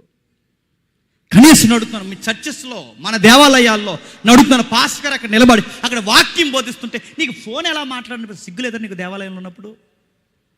అరే 26 సంవత్సరాల కుర్రోడు చూడు, 26 సంవత్సరాలు అక్కడ వాక్యం వింటుంటే ఆ వల్దా ప్రవర్తిని చదువుతుంటే ఆ వాక్యం అలా ఇన్ని ఎక్కెక్కేడ్చాడట. ఈరోజు కుర్రోళ్ళు దేనికి ఏడుతున్నావు? నీ లవర్ కోసం ఏడుతున్నావు. ఈరోజు కుర్రోళ్ళు వ్యసనం కోసం ఏడుస్తున్నావు. ఈరోజు కుర్రోళ్ళు దేనికి ఏడుస్తున్నా చెప్పండి? పనికి మాలిన వస్తువుల కోసం ఏడుస్తున్నారు. ఈరోజు ఒక 26 సంవత్సరాల కుర్రోడు పైగా రాజు నడుతున్నారు. రాజు కోరుకుంటే ఎంతమంది రాణిల ముందు నిలబడతారు చెప్పండి? రాజు కోరుకుంటే ఎన్ని సుఖాల ముందు నిలబడతాయి. ఆయనకి ఎన్ని ఆఫర్లు అయినా వస్తాయి. బాగున్నాడు చూడడానికి, 26 సంవత్సరాల వయసులో ఉన్నాడు. ఇలాంటి కుర్రోడు కోరుకుంటే ఎన్ని అందాలైన సొంతం అవుతుంది, ఎంత ఆనందమైన సొంతం అవుతుంది. ఇదేమీ కోరుకోని కుర్రోడు ఏం కోరుకుంటున్నాడంటే ఆ వాక్యాన్ని ఇలా పట్టుకుని నేర్చాడట. దేవా దేవా దేవా, ఈ ఆరాధన తప్పని నాకు తెలియలేదు ప్రభా, నాకు తెలియలేదు. నా హయాంలో, నా నియోజకవర్గంలో, నా పరిపాలనలో, నా రాజరికపు శాస్త్రంలో ఇది తప్పని నాకు అర్థం కాలేదు. కారణం, నా పితరులు ఎవరైతే ఉన్నారో వాళ్ళు బైబిల్ చదవకుండా చేసేసారు. ఆరాధన నేర్పించేశారు. మాకు ఎక్కడ లేని ఆరాధన నేర్పించేశారు. మాకు ఎక్కడ లేని వర్షిప్లు తీసుకొచ్చారు. బయలు ఆరాధన తీసుకొచ్చారు, కెమోస్ ఆరాధన తీసుకొచ్చారు, మిల్కం ఆరాధన తీసుకొచ్చారు. రకరకాల దేవుళ్ళ ఆరాధన అని చెప్పారే తప్ప ఆ దేవుళ్ళే తప్పులు దేవుళ్ళని మాకు అర్థం కాలేదు. కేవలం మా దగ్గర బైబిల్ లేక, కేవలం బైబిల్ లేక. మళ్ళీ చెప్తున్నాను, ఈరోజు ఒక ఆరాధన రైటో రాంగో తెలియాలంటే దేంతో కొలవాలి చెప్పండి? బైబిల్తోనే కొలవాలి. అరే ఇది చేస్తున్న వర్షిప్ రైటా కదా? బైబిల్తోనే కొలవాలి. ఈరోజు నడుతున్నాను, ప్రతి కుప్పుకెంత ఆరాధన అవుద్దా? ప్రతి పనికి మాలిన ఆరాధన అవుద్దా? ప్రతిదీ ఆరాధన అవుద్దా చెప్పండి? ఎందుకు ఆరాధన అర్థం పర్థం లేకుండా పోతున్నాయి తెలుసా? వాక్యము బైబిల్ నడుతున్నాను. ఆరాధన మాత్రం అంట 3-4 గంటలు చేస్తారట. వాక్యం మాత్రం అంట 20 నిమిషాలే చెప్పాలంట. ఎవర్రా మీరు నడుతున్నారు? మీరు అందరూ ఎవరు? మీరు ఎక్కడి నుంచి వచ్చారు? సంబరాల్లో తిరిగి వచ్చారా అని అడుగుతున్నాను నేను. ఆరాధన ఎంత ప్రాముఖ్యమో మళ్ళీ అడుగుతున్నాను. ఆరాధన ఎంత ప్రాముఖ్యమో వాక్యం అంతకన్నా ప్రాముఖ్యం. ఆరాధన ఉండాలి, వాక్యం ఉండాలి. ఆరాధన ఉండాలి, వాక్యం ఉండాలి. ఆయన గారికి అర్థమైంది, తీసుకొచ్చాడు. ఆయన బైబిల్ పట్టుకుని ఏడుస్తున్నాడట. కన్నీరు విడుచు, నీ మనసు ఎంత మెత్తనదయ్యా, వాక్యం వింటుంటే ఏడుస్తున్నావు. వాక్యం వింటుంటే 26 సంవత్సరాల కుర్రాడు ఏడుస్తున్నాడంటే ఎంత విచిత్రం, ఎంత విచిత్రం చూడండి. అడుగుతున్నాను, ఇలాంటి వాక్యాలు మీ పాస్టర్ గారు చెప్తున్నప్పుడు, ఇలాంటి వాక్యాలు దైవజనులు చెప్తున్నప్పుడు, ఇక్కడ ఉన్న అనేక మంది యంగ్స్టర్స్ని అడుగుతున్నాను, ఎప్పుడైనా వాక్యం వింటున్నప్పుడు కానీ చదువుతున్నప్పుడు కానీ నీ కళ్ళల్లో నీరు తిరిగిందా? నీకు తిరగదు. నీకు ఎప్పుడు తిరుగుతుంది చెప్పనా? మీ అయ్యి అడిగిన బండి కొనకపోతే తిరుగుద్ది నీకు ఎప్పుడు కన్నీళ్ళు తిరిగితే నువ్వు అనుకున్నవి జరగకపోతే అడుగుతాను. వాక్యం కూడా ఏడ్చే యవ్వనస్తులేరు. నేను పొగడ్డానికి చెప్పట్లేదు, కానీ ఈ సహోదరుడు బాబ్జీ ఎవరైతే ఉన్నారో ఇక్కడ ప్రసంగం చెబితే అక్కడ ఆడపిల్లగా ఏడ్చేస్తుంటాడు. అక్కడికి వచ్చింది. ఎన్నోసార్లు చూశాను బాబ్జాన్. నాకు ఫోన్ చేసి, అన్న దుబాయ్ నుంచి ఫోన్ చేస్తారు, అన్న మొన్న వాక్యం చెప్పారు కదన్న, ఆ వాక్యం విన్నప్పుడు నాకు ఎంత ఏడుపు వచ్చిందని అది మళ్ళీ జ్ఞాపకం చేసుకుని మళ్ళీ ఏడుస్తాడు వాట్సాప్ కాల్లో. అలా ఏడిచాడు కనుక ఈ మీటింగ్ పెట్టాడు. మళ్ళీ చెప్తున్నాను, అలా ఏడ్చేవాడు కనుకే తన డబ్బుని రూపాయి దాసి తన చుట్టూ ఉన్న యవనస్తులందరూ రూపాయి పోగేసుకుని ఏదైతే ఈ వైఎంసీ యూత్ ఉందో ఇలాంటి యవనస్తులందరూ కలిసి ఆ ఏడ్పు, ఆ నిట్టూర్పు వాళ్ళకు ఉందగనకే మా ఊరు దేవుడి కోసం ఏడవాలని ఈ మీటింగ్ పెట్టారు. వాళ్ళు వరకేం పెట్టలా, వాక్యం కోసం ఏడ్చే వాళ్ళు మీ ఊర్లో యవనస్తులు ఉన్నందుకు మీరు ధన్యులు. మళ్ళీ చెప్తున్నా, వాక్యం కోసం ఏడ్చే యవనస్తులు మీ ఊర్లో పుట్టినందుకు మీ గ్రామాలు ధన్యమైన గ్రామాలు. మళ్ళీ చెప్తున్నా, ఎందుకంటే ఇలాంటి యవనస్తులు బయట పనికి మాల మేళతాళాలు వేదికలేసి పెడుతున్నారు. ఇలాంటి యవనస్తులు బయట రచ్చరచ్చ చేసే ప్రోగ్రామ్స్ పెడుతున్నారు. కానీ మన యవనస్తులు అలా లేరు. దేవుని మాటలు వినిపించాలని మంచి గాయకుల్ని, మంచి సంగీతకారుల్ని, వాక్యం చెప్పే నాలాంటి ఒకరిని తీసుకొచ్చి ఇక్కడ నిలబెట్టి నా బిడ్డలు, మా దేవుని ప్రజలు, నా ప్రజలు, మా సహోదరులు వాక్యం కోసం తెప్పరెళ్ళాలని ఈరోజు ఈ వేదికలు వేస్తున్నారంటే అలాంటి బిడ్డలు ఉన్నందుకు ధన్యులు. మళ్ళీ చెప్తున్నాను, నేను ఏడ్చాడట ఈ రాజు. ఏడ్చాడు. ఎంత ఏడ్చాడంటే దేవుని సన్నిధి నిలబడి, దేవా తప్పైపోయింది ప్రభువా అని ఏడ్చాడట. మీకు ఉదాహరణ చెప్పి నేను త్వరగా ముగిస్తాను. రాజులు నిజానికి ఏడవకూడదు. ఏడిస్తే వాళ్ళ రాయల్టీ పోద్ది. రాజులు ఏడవకూడదు. రాజులు, నాయకులు ఏడవకుండా ఉండడానికి ప్రాక్టీసులు చేస్తారు. ప్రాక్టీస్ అంటే వాళ్ళకి ఎంత ఎమోషన్ ఉన్నా ఆ బాధ అంతా పెదవులు వెనకాల దాచుకుని అలా పెదాలు బిగించి చేద్దాం, అలా చేద్దాం, ఆ బాధను అలా కంట్రోల్ చేసుకొని కూడా ఒక ప్రాక్టీస్. మన ఇండియాలో రాజీవ్ గాంధీని చంపేశారు. నళిని, ఆ అమ్మాయి తెలుసుగా, ఆ అమ్మాయి మానవ బాంబుకి వెళ్ళి పేలిపోయింది రాజీవ్ గాంధీ గారి చేతిలో. రాహుల్ గాంధీ ఫారెన్లో చదువుతున్నాడు, ప్రియాంక గాంధీ ఫారెన్లో చదువుతుంది. డాడీ ముక్కలుగా చిదిగిపోయి చచ్చిపోయాడన్న వార్త అందుకుని వెంటనే ఫ్లైట్లో వచ్చారు. వాళ్ళ డాడీ శవాన్ని రాహుల్ గాంధీ అలా చూశాడు. ముఖం లేదు, చేతులు లేవు, కాళ్ళు లేవు, ముక్క చెక్కలు చెల్లా చెదురుగా అయిన దేహం పడిపోయినప్పుడు ఆ ముక్కలన్నీ పోగేశారు. ఆ ముక్కల దగ్గరికి వెళ్ళి రాహుల్ గాంధీ ఇలా ఏడవబోతున్నాడు, డాడీ అని ఏడవబోతున్నప్పుడు ప్రియాంక గాంధీ అంది, బ్రదర్ మై డియర్ బ్రదర్, ఏడవద్దు. నెహ్రూ కుటుంబం ఏడవడం భారతీయ ప్రజలు చూడకూడదు, ఏడవద్దు. తమ్ముడా, సోదరా, దయచేసి ఏడవద్దు. ఎందుకంటే నెహ్రూ కుటుంబకుల నాయకులు ఏడవకూడదు. మనమే ఏడిస్తే ప్రజలు ఏమైపోతారు, ఏడవద్దు. మీకేమర్థమవుతుంది చెప్పండి. అందుకే పెద్దవారు, కుటుంబీకుల్లో ఉన్నవారు ఏడవకూడదు. ఏడిస్తే వెనకాల ఉన్న వాళ్ళు చెదిరిపోతారు. ఎంత ప్రాక్టీస్ చేసినా ఆ రాజు ఏడవకుండా ఉండలేకపోయాడట. హిజ్కియా తెలుసుగా, హిజ్కియాకి వ్యాధి వచ్చిందని ప్రవక్త వచ్చి చెప్పినప్పుడు, హిజ్కియాకి వ్యాధి వచ్చిందని ప్రార్థనలో జవాబు వచ్చినప్పుడు హిజ్కియా ఎలా ఏడ్చాడట? గోడ వైపుకి తన ముఖం తిప్పుకొని ఏడ్చాడు. గోడ వైపుకి ఎందుకు తిప్పుకున్నాడు? రాజు ఏడవడం ఎవరు చూడకూడదు చెప్పండి? ప్రజలు చూడరు. రాజు ఏడవడం ప్రజలు చూడకుండా రాజులు గోడల వైపుకి ముఖాలు తిప్పుకొని ఏడుస్తారు. ముఖాన్ని పక్కకు తిప్పుకొని ఎవరో చూడకుండా కన్నీళ్ళు తుడుచుకుంటారు. ఎందుకంటే వాళ్ళ ఏడవడం ప్రజలు చూడకూడదు, ప్రజలు కుదేలైపోతారు. ఈ ప్రాక్టీస్ రాజు ఎంత ప్రాక్టీస్ చేసినా చూస్తే చూడండి, ఎవరు చూసినా పర్లేదని ఆ వాక్యం అలా బైబిల్, దొరికిన బైబిల్ అలా చదువుతుంటే తట్టుకోలేక ఏడ్చేశాడు. తప్పైపోయింది ప్రభు. ఈ పనికి మాలిన ఆరాధన మా దేశాన్ని పాడు చేశాయి ప్రభు. ఈ స్తుతి నైవేద్యాలు ఏవైతున్నావో మా పసిపిల్లలనే నైవేద్యాలుగా తీసేసుకున్నాయి ప్రభు. మా తర్వాత తరాలని మింగేశాయి. మా చంటి పిల్లని మింగేశాయి. నిజమైన నీ దైవికమైన ఆరాధన మేము ఎరుక్క బయలు ఆరాధనలోకి పోయాం.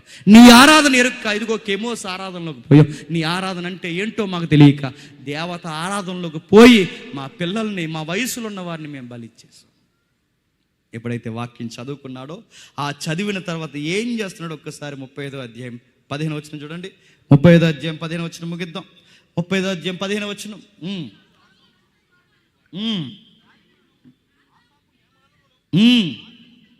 ఎవరండి వీళ్ళు? మళ్ళీ అడుగుతున్నాను. ఆసాపు సంతతి వారు గాయకులను, ఆసాపు హేమాను. ఎవరండి వీళ్ళు?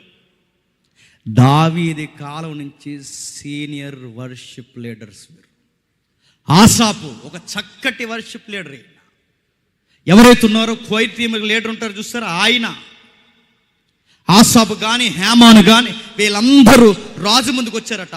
వీళ్ళందరూ గాయకులే కాదు, వీళ్ళందరూ సంగీతకారులే కాదు, వీళ్ళందరూ కేవలం ఆరాధన కార్యక్రమంలో క్వైర్ టీమ్ మెంబర్సే కాదు. వీళ్ళందరూ ఎవరు తెలుసు? దీర్ఘదర్శులు, ప్రాఫిట్స్. ఆ రోజుల్లో ఎవర్రా ఆరాధన చేస్తుందంటే ప్రవక్తలు ఆరాధన చేస్తున్నారు. ఈరోజు ఎవర్రా ఆరాధన చేస్తున్నారంటే ఈ బ్యాండ్ మేళంలో పాట పెడతాడంటే వీడు. చెప్పండి, ఇక్కడికి వచ్చి ఆరాధన చేస్తున్నాడు. అడుగుతాం, పానపరగ్గలందరూ ఆరాధన చేయొచ్చా? మిమ్మల్ని అడుగుతున్నాను నేను, పానపరగ్గలందరూ ఆరాధన చేయొచ్చా?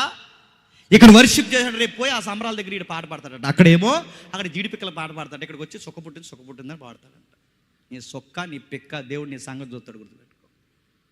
నేను అడుగుతాను, ఉంటే ఇటుండు, పోతే అటు పో, అటు ఇటు నేను ఎవడ తిరగమన్నాడు? వీళ్ళెవరు చూడండి, ఆసాపు, హేమాను. వీళ్ళెవరు? దీర్ఘదర్శులు, దీర్ఘ ప్రవక్తలు, లేవీ గోత్రికులు, ప్రత్యేకింపబడిన వారు. సంగీతాన్ని, గానమును కూడా సేవగా చూసిన ఆ రోజుల్లో గొప్ప సంగీత ప్రవక్తలు వీరు. సంగీతాన్ని కూడా దేవునికి సేవగా మలచిన వారు. దావీదు కాలంలో దావీదు సంగీతం ఆకాశాన్ని అంటిందంటే సపోర్ట్గా నిలబడిన సంగీతకారులు ఎవరో తెలుసా? వీళ్ళే. హేమాను కానీ ఈ ఆసాపు కానీ వీళ్ళ కీర్తనలు జాతీయ గీతాలు అయ్యాయి. వీళ్ళ కీర్తనలు జాతీయ కీర్తన ఆరాధనగా మలిసా. అలాంటి జాతీయ కీర్తన రాసిన ఆసాపుని హేమాన్నప్పటికి దావీదు చనిపోయాడుగా.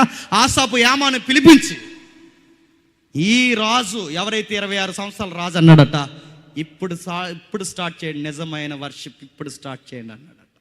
ఇప్పటివరకు మన దేశంలో బయలు ఆరాధన జరిగింది, ఇప్పటివరకు మన దేశంలో కెమోస్ ఆరాధన జరిగింది, ఇప్పటివరకు దేవీ దేవతల ఆరాధన జరిగింది. ఇప్పుడు నిజమైన పస్కా బలి పశు ఆరాధన జరగాలి, నిజమైన పశ్చాత్తాప ఆరాధన జరగాలి. ప్రజలు రొమ్ములు కొట్టుకోవాలి, సేదుకూరలు కలుపుకోవాలి, బలి పశును తెచ్చుకోవాలి.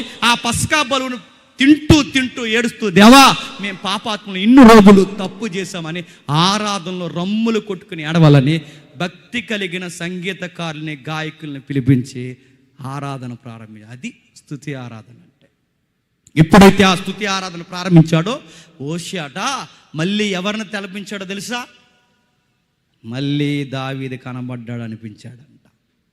మళ్ళీ దావీదుని చూసినట్టు అనిపించింది. అంటే దావీదు మళ్ళీ వచ్చాడా అంటే మీరు చూడండి, సమూయేలు కాలం తర్వాత అప్పటి నుంచి మళ్ళీ ఇతగాడి వరకు దేశంలో ఏ ఆరాధన జరగదు తెలుసా?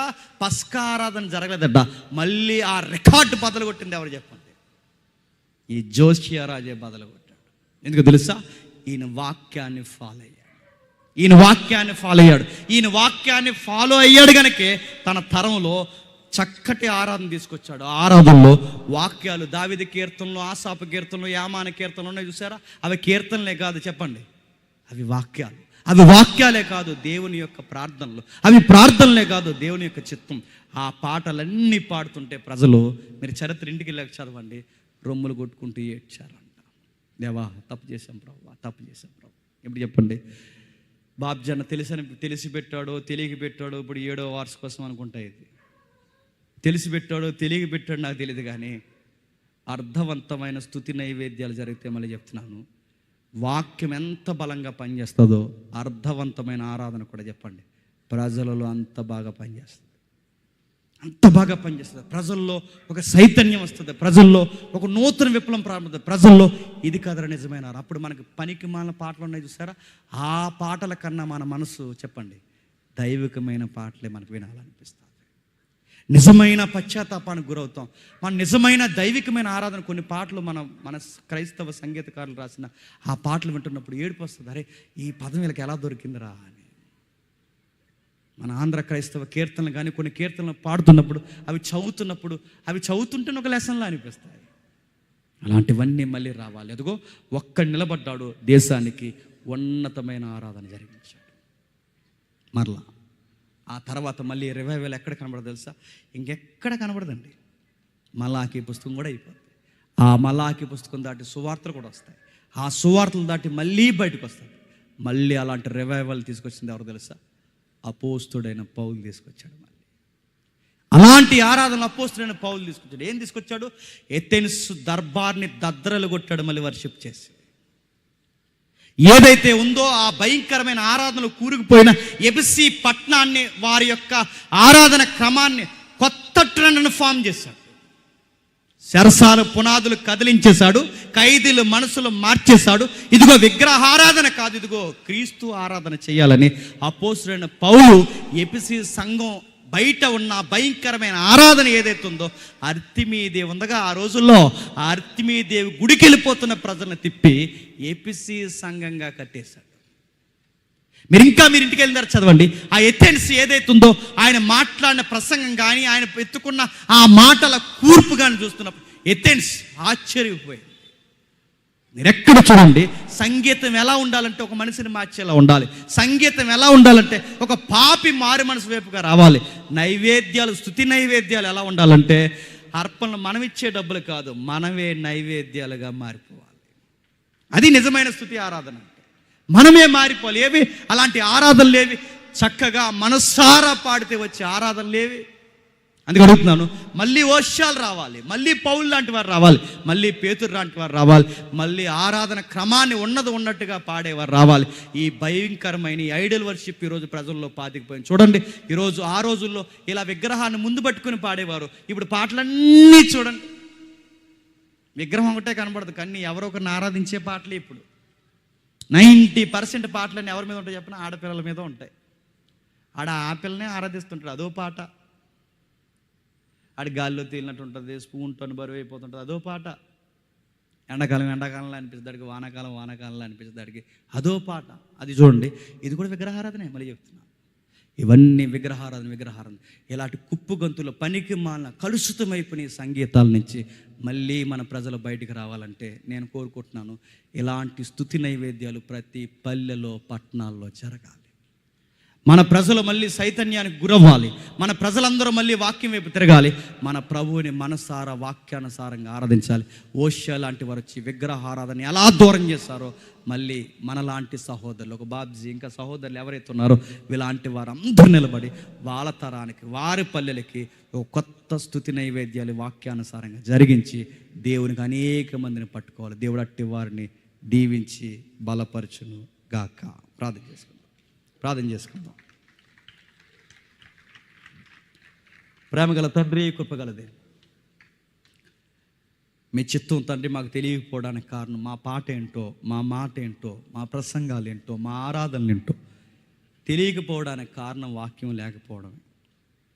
ఒక్కసారి వాక్యం లేకపోతే ఒక శతాబ్దం పాడైపోయింది తండ్రి. ఒక్కసారి వాక్యాన్ని మరుగు చేస్తే తండ్రి దేశం విగ్రహారాధన వైపు తిరిగేసింది తండ్రి.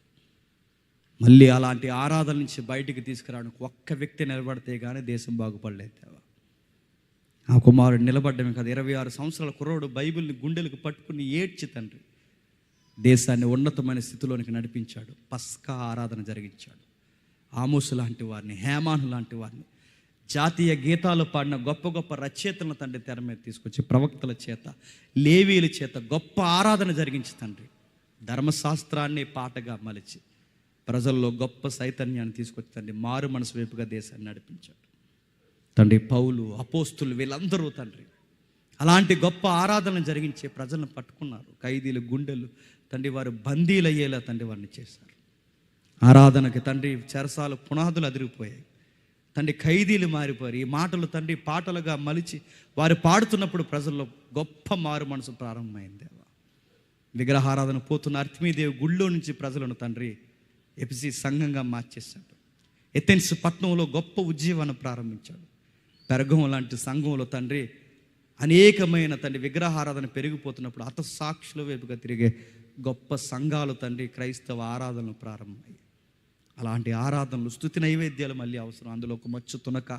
ఇదిగో తండ్రి ఈ సభ తను ఇక్కడ పాడుతున్న గాయకులకి చక్కటి విశ్వాసమును, భక్తిని మీరు అనుగ్రహించి తండ్రి మీరు నడిపిస్తున్నారు. సంగీతకారులు తండ్రి, క్రైస్తవ సంగీతకారులుగా మీరు నడిపిస్తున్నందుకు తండ్రి మీకు స్తుతులు, స్తోత్రములు. మీరు ఎప్పటికీ ఇలాంటి సాక్ష్యమే కలిగి ఎల్లవేళ్ళ తండ్రి మాలాంటి వారికి దీవెనకరంగా, మాదిరికరంగా మార్చండి తండ్రి. మా పాటల్లో క్రీస్తు కనబడాలి, మా పాటల్లో తండ్రి విశ్వాసం కనబడాలి, మా పాటల్లో తండ్రి భక్తి వైరాగ్యం కనబడాలి. ఈ పాటల్లో తండ్రి అనవసరమైన విషయాలు జోలికి పోకుండా తండ్రి భయము, భక్తి కలిగే పాటలు మాకు కావాలి. అలాంటి స్తుతి నైవేద్యాలు ఇంకా నువ్వు జరిగించి ఇక్కడ పాల్గొన్న ప్రతి ఒక్కరిని మీరు ఆశీర్వదిస్తారని కోరుతున్నాను. ఎవరైనా ఈ మాటలు పెడచెవిన బట్టి మమ్మల్ని సతులుగా భావించి మా మీద కాని మాటలు పలికిన వారెవరు ఉంటే క్షమిస్తారని కోరుతూ, బాబ్జనని ఆయనకి సహోదరులుగా ఉన్న వారందరినీ తండ్రి, పౌలు గారిని అందరినీ దీవిస్తారని కోరుతూ, మా జత పని వారిని అందరినీ మీ చేతులకు అప్పగిస్తూ క్రీస్తు నామమున ప్రార్థన సమర్పిస్తున్నాం తండ్రి. ఆమేన్, ఆమేన్, ఆమేన్.